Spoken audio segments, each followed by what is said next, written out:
Welcome to the balcony farm. It's December 2025, almost the end of the year. It's a Sunday, and I'm sitting on my balcony having my coffee. And today I have decided to talk about something a bit different, still related to the farm. I mean, to the balcony. Uh, I call this my balcony farm. So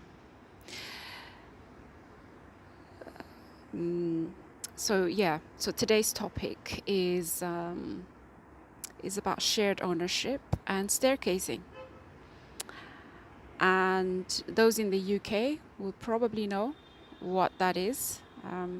Those outside, in case you don't know, I do have viewers from outside the UK, surprisingly. And it's a process by which you buy an apartment in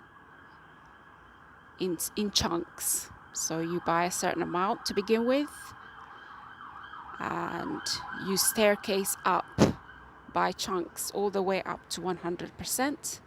You have to do that in installments. It used to be minimum 5%, then changed to 10%, then changed to 1%. I understand. I don't know where it's at now, but that's how it works. It's usually for apartments or flats, as we say in the UK, and it involves buying in small parts until you get to 100%, hopefully. And you do this by yourself or as a couple or with other people. Shared doesn't necessarily mean you're sharing with other people. You're just spreading out the costs. So that's a quick definition: shared ownership. And that's how I acquired my flat back in 2005. That was almost exactly 20 years ago. So I have been reflecting recently about that process and how I got here. And I thought I'd share some of the lessons learned and the process, because maybe it's others might find it interesting or can learn from it, or it could be entertainment. So I have written down, I have notes about 4 lessons. There's a lot more I could say, but I'm mostly going to talk about the 4 aspects of my experience. And bear in mind, I was young and kind of naive at the time, but I think I made the right decision. So let's start with the first lesson. Excuse the noise. I'm in a very busy urban area of London, so I will have to pause occasionally when it gets too noisy. But the first thing I want to mention is it took me 10 years to staircase from 40% to 100%. And that process, those 10 years, I felt very squeezed between the mortgage, the rent, and the service charge. It was like a vice tightening around my head. It was very difficult. But let me explain in case that isn't clear. With the shared ownership process, took a pause, but back now. As I was saying, with the shared ownership process, you pay a mortgage on the share that you have purchased or mortgaged, and at the time it was 40% for those 8 years actually. I'll come back to the time. So you pay a mortgage on the 40% or whatever percentage you have, and then you pay rent on the remaining 60%, in my case, which was a reduced rate. It wasn't a market rate, it was a slightly reduced rate of rent on that 60%. Plus you have the normal service charge that come with these apartments or flats, which go up every year, as does the rent. Mortgage you have a slightly more control over because you can change interest rates or remortgage. Remortgage. So those were the three elements, three payments where I felt under the most pressure financially. Mortgage, rising rent, and rising service charge every year. So for 8 years, I had 40%, and then I managed to get to 80%. I bought a big chunk in one go of another 40% after 8 years. And there were specific reasons for that, because when you get to 80%, there are stamp duty advantages at the time anyway. At the time, I think that was 2013, if I remember correctly, around that time. There were specific tax reasons for doing that and not going full on to 100% straight away, because you only pay stamp duty on the 80%, but that covered the entire 100% or something like that. To be honest, I don't remember. There were reasons. I had consulted solicitors and tax advisors, and that was the best thing to do. And that's what I did. I'll come back to the tax issue. So, first point I want to emphasize is, if you're considering this option, remember, you will, depending on your financial circumstances, you will feel squeezed between those three payments: mortgage, rent, rising service charge. And you need to factor that in your budgets and calculation. The worst case scenario, the best case, and the whatever could be in between. So that comes into your affordability calculations. The second point is, there's definitely an art and a science to staircasing, which is the process of going up until you get to 100%, hopefully. A lot of people don't. I was just reading the stats actually. At the time when I managed to get to 100%, that was in 2015. 2015. I remember reading that about 25% used to manage to get to 100%. We're now in 2025. That was 10 years ago. This is, from memory, but I distinctly remember that stat. My memory may be playing tricks on me, but I do remember that stat. I was just looking at the stats now. And let me refer to it quickly so I don't make a mistake. But the latest numbers, I think they came out, CBRE, the property consultancy, published something on this. And they were saying that it's gone down to about, I think, the 1 to 2% range over the last few years.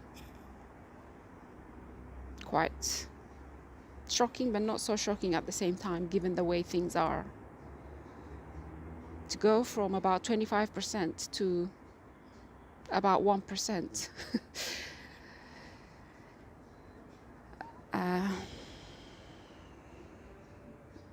I don't really have words, but it's to be expected, I guess, given the way things are.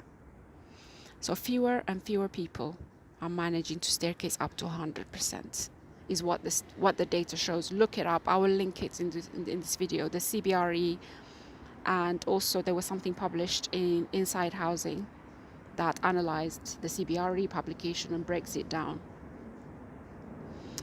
It's something like 2 to 3%, maybe even less than that. And I saw something else also that said the average rate of staircasing to 100% over the last 5 years for the period 2020 to 2024 is about 2%, down from 3% during the preceding 5 years, which is from 2015 to 2019. So lots of conflicting stats, but it's nowhere near 25%. That's the main point here. You are going to be in a minority if you manage to staircase to 100%. That seems to be what the numbers, the statistics are showing. Of course, we all know what they say about statistics. There will be outliers. There will be exceptions. But the exceptions, the outliers, don't make the rules. And anecdotal evidence as well, and from my own experience, it is very difficult to staircase to 100%. If you're an average, if there is such a thing as an average person, if you don't come from money. So, going back to my experience, I initially bought 40% 20 years ago. Then I went to 80% in one go. So I bought a 40% chunk, which was better for stamp duty purposes. At the same time, I was remortgaging as well, and also extending the lease. That's another important point. I had to extend the lease. Well, I didn't have to, but it was financially, it was a better decision to do it at that time. It reduced the cost of extending the lease to do it at 80% than to do it at 100%. Because you are extending the lease for the entire flat, whether you own 80% or 100%. And the cost of extending the lease is partially determined by the value.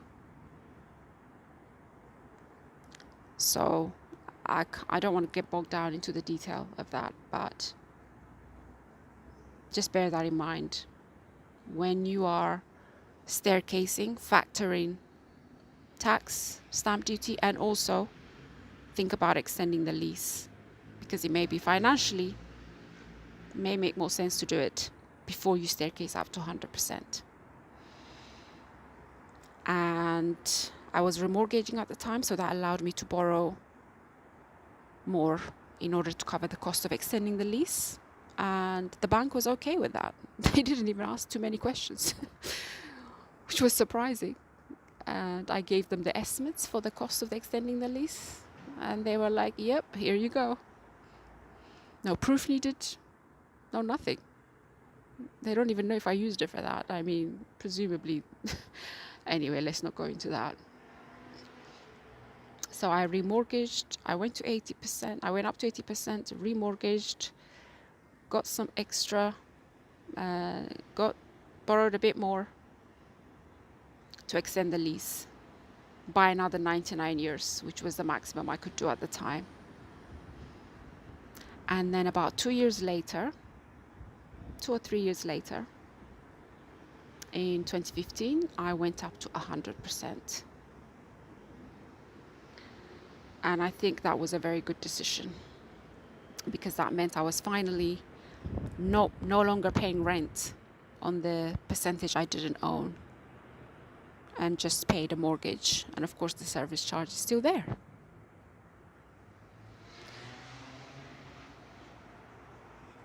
So that was the second lesson. In summary, there is an art and a science to staircasing.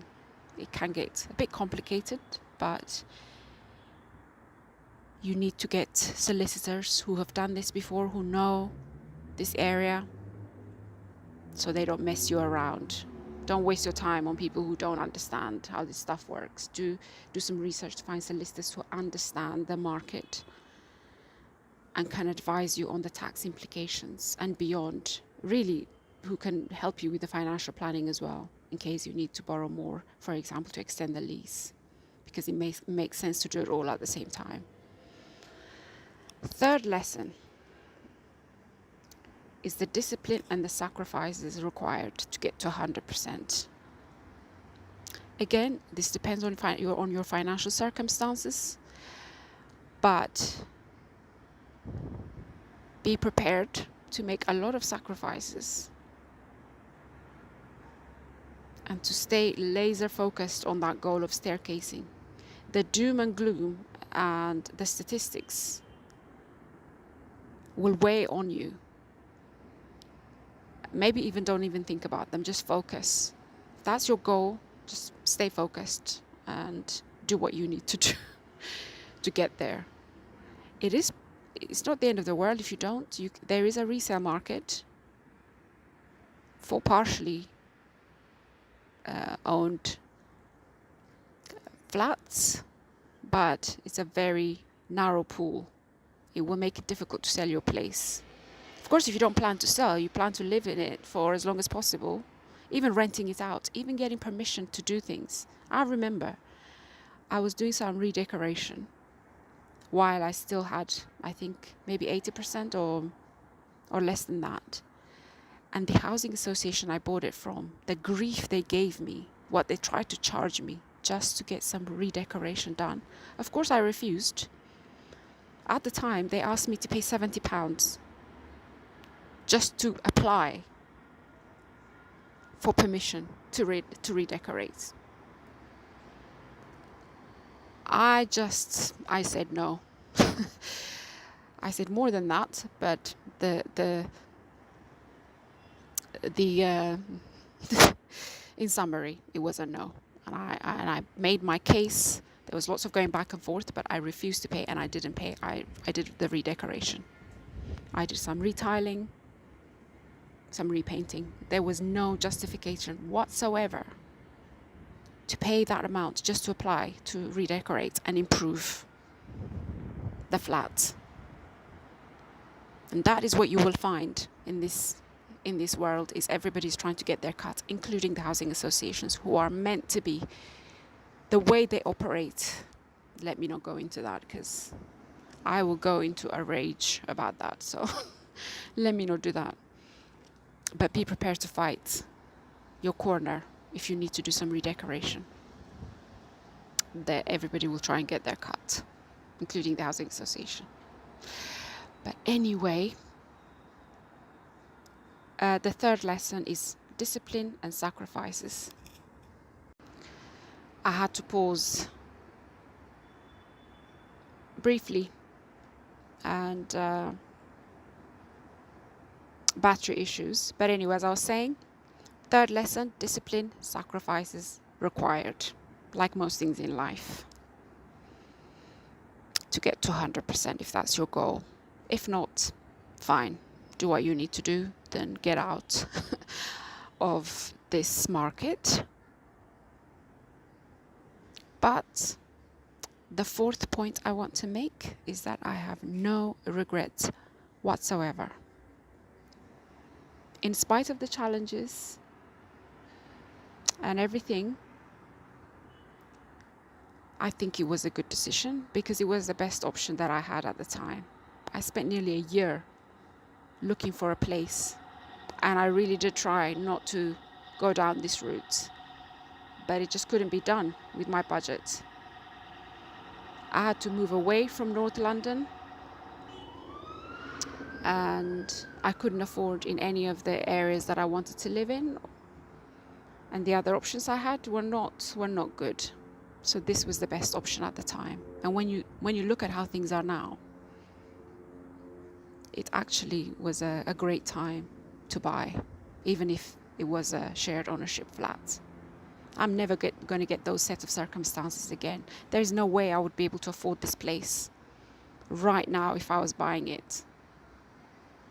It would require even greater sacrifices that I'm just not willing to make.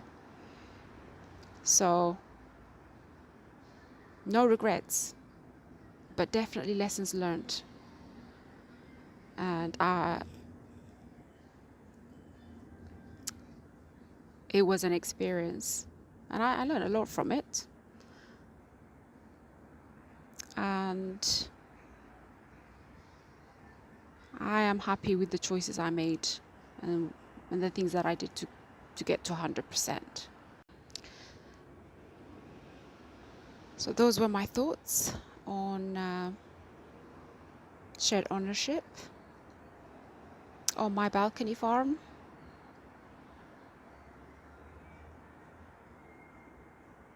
I hope you got something out of it. If you have any thoughts or experience with shared ownership, feel free to share.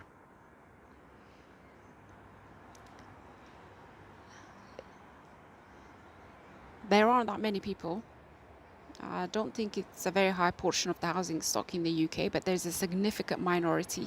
Plus, we're also caught up with all the leasehold issues and complications there. So it's a squeeze if you're in shared ownership flats, plus facing leasehold issues. It's not easy. It's a battle on all fronts. But if you are in that situation, good luck. You'll find a way. Just work through it one at a time and do what you need to do. Thank you for watching, and we will resume to normal balcony farming, balcony gardening content soon, once the season gets going again. Until then, bye. See you next time.